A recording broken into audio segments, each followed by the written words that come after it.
رسول الله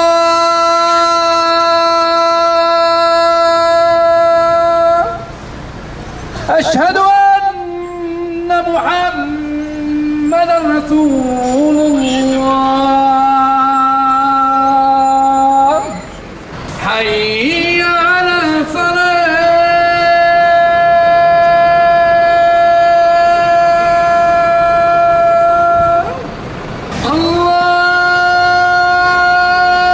الله أكبر الله أكبر الله أكبر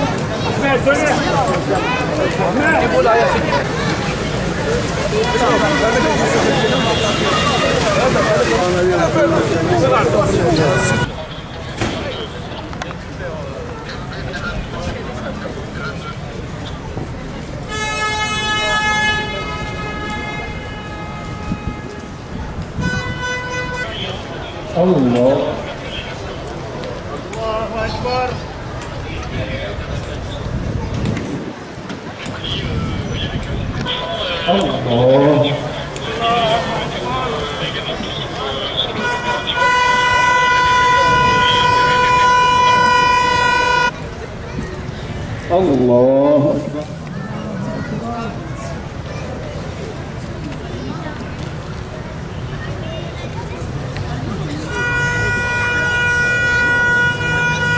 الله أكبر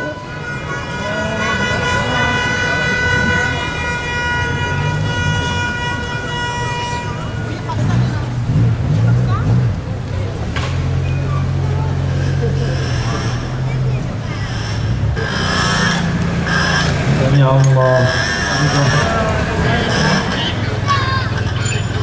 Bonjour Monsieur Yassine, ici nous sommes aujourd'hui dans les locaux de Bara City où plusieurs associations et imams avocats sont réunis suite à l'annonce du président de la République sur la future loi du séparatisme.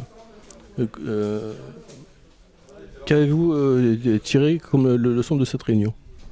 Salam alaikum wa rahmatullah, bonjour à tous. Alors aujourd'hui, il y a eu un rassemblement de certains acteurs de la communauté musulmane en France. Il en a découlé énormément de choses de cette soirée-là, de cette réunion. Beaucoup d'idées, beaucoup d'opinions différentes. L'idée que l'on retient, c'est que les musulmans de France feront bloc quant à l'opposition de la loi du séparatisme qu'a proposé Emmanuel Macron. Est-ce que les musulmans ici se sont accordés sur plusieurs projets ou pas? Les musulmans qui étaient présents lors de cette réunion-là ne se sont pas accordés sur un projet, mais sur plusieurs projets. Sur différents fronts, les musulmans se sont engagés à agir, Inch'Allah, que ce soit sur le front médiatique, que ce soit sur le front juridique et tous les autres fronts, Inch'Allah, qu'on pourra ouvrir. Est-ce qu'il y a des manifestations prévues nationalement ou localement? Il y a des pourparlers entre nous. Nous n'avons pas pour l'instant de date ni d'organisation de manifestations prévues pour le moment. Merci beaucoup. Barakallahu fik, merci à vous.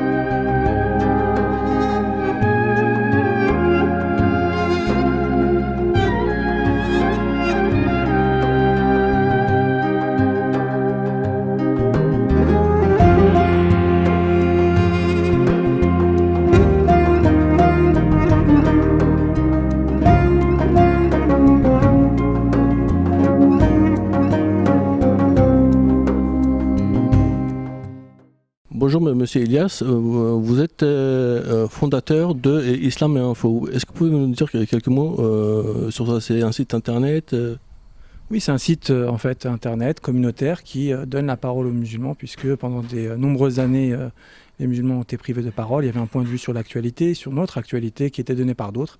Et aujourd'hui, les musulmans offrent la voix aux nôtres pour qu'ils puissent s'exprimer et donner leur point de vue. Vous avez été aussi parmi les cadres de la manifestation contre l'islamophobie en 2019. En 2019, la manifestation contre l'islamophobie, en fait, il y en a eu plusieurs. Des manifestations, il y a eu celle des mamans de Mantes, il y a eu celle qui a été faite contre Zemmour, il y a eu celle qui a été faite à Nation avec Mourkolanta, que je salue aujourd'hui, et il y a eu effectivement la manifestation du 10 novembre, mais j'ai participé effectivement à son élaboration. Mais j'en ai été écarté puisque on avait refusé, sous pression de certains groupes de gauche, que des musulmans trop visibles puissent parler à la tribune. Ce que j'ai trouvé dommageable, mais bon, c'est un fait. Vous êtes aussi fondateur de Stop Zemmour, je crois. Non, j'ai pas été fondateur. Ça, par contre, c'est un collectif de personnes variées, de la société civile, des avocats, des journalistes, et j'en ai fait partie, effectivement. On a essayé de faire des choses dans ce sens. Qu'est-ce que vous pensez que après ces multiples condamnations récidives, il a toujours sa place sur les plateaux TV, radio et notamment dans la presse? Malheureusement, de facto, il l'a. Il l'a, on lui donne. Et c'est pas lui qui, s'octroie ce droit à la parole, c'est de grandes instances. Le gouvernement, on a vu Macron qui l'appelle au moindre crachat. Malheureusement, quand une mosquée est saccagée par la police, là, on n'entend personne. Donc c'est dommageable, mais effectivement, c'est la parole du puissant. Zemmour, ce n'est pas la parole du peuple, encore moins celle des Gilets jaunes. C'est une parole clivante qui cherche à diviser les Français en général et à apporter une stigmatisation, si ce n'est un appel à la haine continuelle contre la minorité musulmane en France. Et il est supporté en cela par des grands groupes comme CNews, et vous savez qui dirige CNews. Juste après des discours sur sur la future loi sur le séparatisme, plusieurs associations mosquées ont eu des perquisitions. Est-ce que vous pouvez nous dire quelques mots à ce sujet? Écoutez, dans le mot même de séparatisme, il y avait déjà un projet de guerre. Quand on parle de séparatisme, on parle de mouvement, d'organisation qui veut se séparer d'un État. Et en ce sens, c'est un vocabulaire guerrier, puisque la seule chose qu'on fait face à un mouvement qui se sépare de l'État dans l'histoire française, c'est qu'on le réprime, c'est qu'on l'extermine. Donc déjà, utiliser ce vocable, c'était un appel à la guerre insidieux qui était fait de la part du gouvernement. Donc aujourd'hui, ils en arrivent à ce projet contre le séparatisme, qui est une véritable guerre d'intimidation, une nouvelle croisade contre la minorité musulmane qu'on veut ostraciser, qu'on veut priver de ses droits, qu'on veut encore plus reléguer. C'était déjà le cas, mais aujourd'hui on veut institutionnaliser cela à travers des lois qui priveraient les musulmans d'avoir une représentation dans les mairies, bien sûr sous des motifs scabreux, pas directement, d'avoir des écoles où on étudie le Coran. On a vu que des mamans ont été perquisitionnées, elles faisaient l'école à la maison certes, leurs enfants avaient moins de 6 ans, donc elles avaient tout à fait le droit d'avoir des après-midi ludiques ou d'apprentissage autre que le programme scolaire, et pourtant on leur interdit, et plus encore. On les humilie et on jette le Coran par terre. Je pense que c'est un symbole, je pense qu'il faut voir en cela un message envoyé aux musulmans. On jette leur Coran par terre. Pas seulement à la minorité musulmane en France, mais à l'ensemble du monde musulman. La France envoie un message, et qui interroge, je pense. Je crois que le président turc a réagi face à cela. Tunisien, ça je ne suis pas au courant, mais en tout cas, la France se permet de donner des leçons à Erdogan sur les minorités, mais que je sache, vous avez chez vous des églises, et je ne crois pas qu'on jette les Bibles à terre. Par contre, en France, oui. Est-ce que Macron, quand il parle par exemple de réformer l'islam, il parle des 1,5 milliard de musulmans? C'est pas seulement des musulmans de France. Non, mais certaines personnes se rêvent en Napoléon, mais n'est pas Napoléon qui veut. La France n'est plus un empire, et les populations musulmanes en France ne sont pas décolonisées. Il faudrait véritablement que la classe politique française le comprenne une fois pour toutes. Nous ne sommes plus du temps de la colonisation. Donc, si l'on s'en tient à la loi française, celle de 1905, il y a une séparation entre le politique et l'État. Et donc, l'État n'a pas interféré dans le culte ou la religion des musulmans ou autres. Donc, il n'a pas à imposer un islam des ténèbres ou un islam des Lumières. Il a simplement à rester sur le bas-côté et observer ce que font les musulmans. Et justement, sur la loi de 1905, je crois qu'il y a eu 13 ou 17 réajustements ciblés expressément sur l'islam. Effectivement, aujourd'hui, en France, les seuls qui détestent la loi dite 1905 sont les islamophobes, puisque à l'époque, en 1905, nous l'oublions pas, il y avait déjà des millions de musulmans. Avant la loi de 2004, pendant l'Algérie coloniale, il y avait 4,5 millions de femmes qui portaient le hijab, si ce n'est le niqab. Pourtant, ça ne gênait pas. Mais aujourd'hui, ça gêne, puisqu'on voit qu'en France, la minorité musulmane s'affirme, vit et veut vivre comme toutes les autres communautés, et ça ne plaît pas. Donc il y a une islamophobie qui veut interdire cela, et leur premier réflexe, effectivement, c'est de retoquer la loi 1905, parce que ce sont les véritables séparatistes. C'est-à-dire qu'ils veulent séparer la République de son devoir, la chose publique, respecter chaque communauté, et en fait recréer une société d'apartheid auquel apparemment ils étaient accoutumés et dont ils ont du mal à se séparer.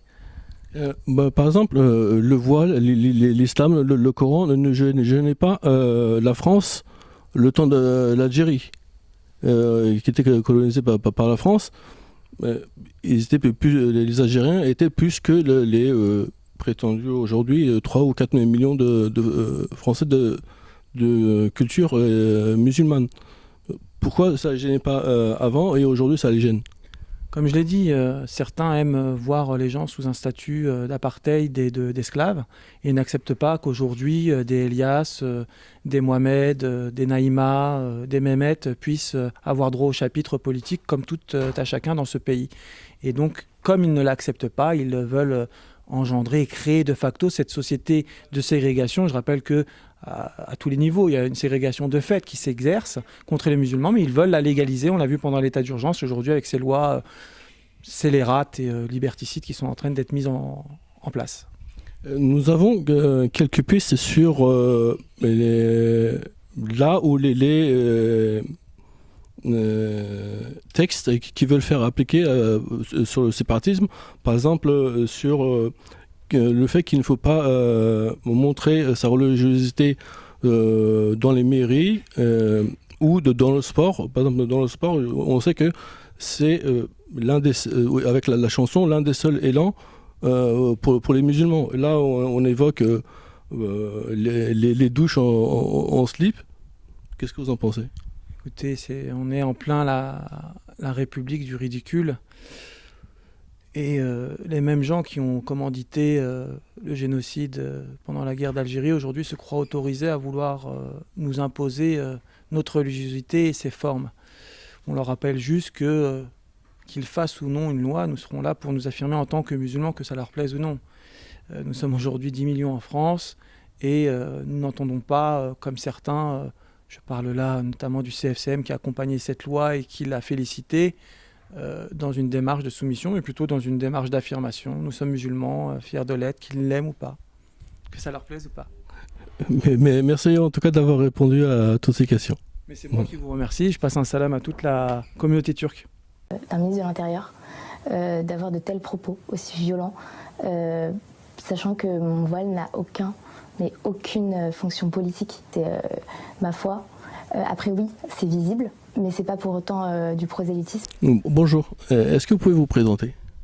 Alors bonjour, je m'appelle Mohamed Nadir, je suis imam et intervenant et conférencier dans plusieurs structures et mosquées en région parisienne principalement. Et j'enseigne également les sciences religieuses et tout ce qui a trait à la religion. Le président Emmanuel Macron a fait un des discours sur la future loi sur le séparatisme. En quoi est-ce que ces prochains textes va vous toucher directement? Alors, on sait qu'il y a déjà une tension, j'ai envie de dire islamophobe, qui monte dans l'État et au niveau structurel contre l'islam. Et cette tension-là, elle est montée crescendo les précédentes années. Mais la particularité de ce projet de loi contre le séparatisme, c'est qu'il formalise cette haine contre l'islam visible. C'est-à-dire que jusqu'à maintenant, on essaye de trouver des épouvantails qu'on mettait à la place du mauvais musulman. Et petit à petit, le trait se précise et on se rend compte qu'au final, ce mauvais musulman dont on nous a parlé pendant des années, voire des décennies, eh bien au final, c'est le musulman. Et c'est cela qui est particulièrement grave dans ce discours ambiant, c'est qu'au final, on criminalise des traits qui sont tout simplement l'apparence ou l'idéologie même du musulman classique, normal, qui est en accord avec ses valeurs et fier de ses principes. Et c'est cela qui est particulièrement dangereux. Est-ce que vous avez peur que certaines mosquées soient fermées pour des débroutilles, une alarme incendie, un bloc secours ou autre chose? C'est déjà le cas. Comme j'interviens dans pas mal de mosquées, j'ai vécu moi personnellement des cas de mosquées qui avaient ces contrôles inopinés où la mosquée devait fermer, que ce soit temporairement. Ça m'est déjà arrivé d'être imam d'une mosquée qui a été fermée pendant une longue période temporairement parce qu'elle n'était pas aux normes incendie. On a cherché bien sûr la broutille du centimètre qui n'est pas aux normes, ou des mosquées qui étaient fermées définitivement. Ça m'est déjà arrivé de voir ça de mes yeux. Donc au final, c'était peut-être un fantasme il y a quelques années ou peut-être un cauchemar, mais aujourd'hui c'est bel et bien une réalité et c'est même assumé par le gouvernement. C'est ça qui est le plus terrible, c'est qu'on a des déclarations officielles de personnes, de sénateurs, de personnes qui sont dans les plus hautes sphères de l'État, qui déclarent qu'ils n'hésiteront pas à chercher la faille, même lorsqu'une structure n'a rien à se reprocher, même lorsqu'une structure est dans les normes, ils n'hésiteront pas à chercher la faille du petit détail pour justifier la fermeture jusqu'à, comme disait l'un des sénateurs, un aliment qui a dépassé la date de péremption dans un réfrigérateur. Donc c'est quelque chose d'extrêmement grave et d'extrêmement assumé et c'est ce qui rajoute encore plus dans la gravité. Nous savons que Emmanuel Macron a décidé d'abandonner l'école à la maison. Est-ce que vous pensez que les musulmans ou d'autres vont massivement envoyer leurs enfants à l'école publique ou à l'école privée, en sachant que les écoles privées musulmanes, il n'y en a pas beaucoup, et qu'ils mettent le maximum de bâtons dans les roues ou prolongent les délais? Alors je pense que ça, tout d'abord, c'est une mesure pour faire du bruit et que concrètement, ça ne représente pas grand-chose. Les élèves ou les enfants qui font l'école à la maison, c'est quelques dizaines de milliers sur la France et ça ne représente absolument pas grand-chose. Même au niveau de la communauté musulmane, la grande majorité envoie ses enfants à l'école publique ou à l'école privée musulmane, mais ceux qui font l'école à la maison sont une minorité. Ensuite, je pense que ceux qui font l'école à la maison, c'est surtout en réponse à un manque de l'éducation nationale, justement, un manque et à beaucoup de défauts qu'a l'éducation nationale, qu'ils n'arrivent pas justement à corriger et à des réponses qu'ils n'arrivent pas à donner à des parents qui sont soucieux de l'éducation de leur enfant. Donc c'est une mesure qui est plus tapageuse qu'autre chose, surtout que l'école à la maison ne concerne absolument pas que les musulmans, ce n'est pas le propre des musulmans, il y a énormément de personnes qui n'ont pas de confession particulière ou d'autres confessions qui gardent leurs enfants pour étudier à la maison. Ensuite, concernant la réaction de la communauté musulmane, donc comme je disais, tout d'abord c'est une minorité, mais je pense que c'est davantage l'industrie de la peur qui va tourner et que les personnes qui étaient soucieuses de l'éducation de leurs enfants et qui ont fait l'école à la maison vont simplement se retrouver dans un carcan et dans un étau qui va nourrir leur rupture encore plus avec la société, voire les pousser à quitter le pays tout simplement. Nous savons que la communauté musulmane ne vote pas beaucoup, donc n'a pas beaucoup d'impact sur de présenter quelqu'un. Par exemple, ils ne peuvent pas choisir ou influencer sur Emmanuel Macron ou Marine Le Pen au second tour. Mais sur le plan local, est-ce qu'ils peuvent faire quelque chose? Alors, sur le plan local, on sait que, évidemment, quand on met en perspective les présidentielles et les municipales, par exemple, on voit que l'impact est beaucoup plus grand et qu'une communauté au niveau local peut agir beaucoup plus que la communauté au niveau national. Toutefois, il faut se questionner sur les finalités de la chose. Alors, parce que avoir un maire qui soit assez rallié à une cause qu'on défend pour nous faciliter des procédures d'ouverture de certaines structures, mosquées ou écoles, c'est peut-être une bonne chose, mais derrière, qu'est-ce que c'est que la finalité qu'on recherche derrière? Est-ce que c'est nourrir un système qui au final va se retourner contre nous parce que c'est un système qui est hiérarchisé de sorte à opprimer toujours ces minorités visibles, ou est-ce que véritablement on va chercher une solution? Donc au-delà de la participation même de la communauté musulmane à ces élections, c'est la finalité derrière qu'il faut questionner, et je pense que c'est des questions qu'il faut particulièrement se poser étant donné que on donne parfois le bâton pour se faire battre, et on a pu le voir concrètement, que ce soit dans les présidentielles où on nous appelait à faire soi-disant barrage contre l'extrême droite, et au final ce sont des mesures encore pires que l'extrême droite qui sont passées, ou au municipal dans certaines villes, dans certaines structures où on voit que au final les musulmans se mobilisent mais que concrètement ça ne donne rien sur le terrain. Eh bien, il y a à se questionner sur la finalité de la chose et qu'est-ce que ça sert au final de nourrir ce système qui ne nous représente pas. En fin de compte, Marine Le Pen n'a pas été élue, mais ses idées passent. Oui, Marine Le Pen n'a pas été élue, mais elle a été reçue dernièrement par Gérald Darmanin, et elle a prétendu avoir été écoutée enfin après tant d'années sur ses préoccupations. Donc on voit qu'au final, il y a un électoralisme qui fait que ce gouvernement mange à tous les râteliers et fait que il fait dans la surenchère, même dans la violence, dans les propos et envers les minorités, chose que peut-être n'aurait même pas fait l'extrême droite. Aurez-vous un dernier message pour les musulmans qui nous regardent? Alors je pense que le message le plus important pour les musulmans qui nous regardent, c'est que l'heure est à la fédération, l'heure est à la revendication et l'heure est à la fierté. La chose la plus importante que le musulman doit faire aujourd'hui et qu'il doit entreprendre, c'est d'être fier de son identité musulmane, parce que c'est son identité musulmane qu'on essaye d'attaquer, et qu'il doit fédérer sa communauté malgré les divergences qu'on peut outrepasser, les divergences qui sont tolérables et qui ne mènent pas à la division. Eh bien, fédérer entre les différentes structures, entre les différentes nationalités, la communauté maghrébine avec les Turcs, avec les Asiatiques, avec tout ce tissu qui représente au final la Oumma, qui représente la communauté des musulmans. Je pense que l'heure est plus que jamais à la fédération, à la revendication sereine, dans l'apaisement, mais avec fermeté et avec rigueur, pour justement ne pas laisser ces injustices perdurer et savoir affirmer notre croyance en étant fiers de nos principes. Je vous remercie pour toutes vos réponses. Au revoir. Merci à vous.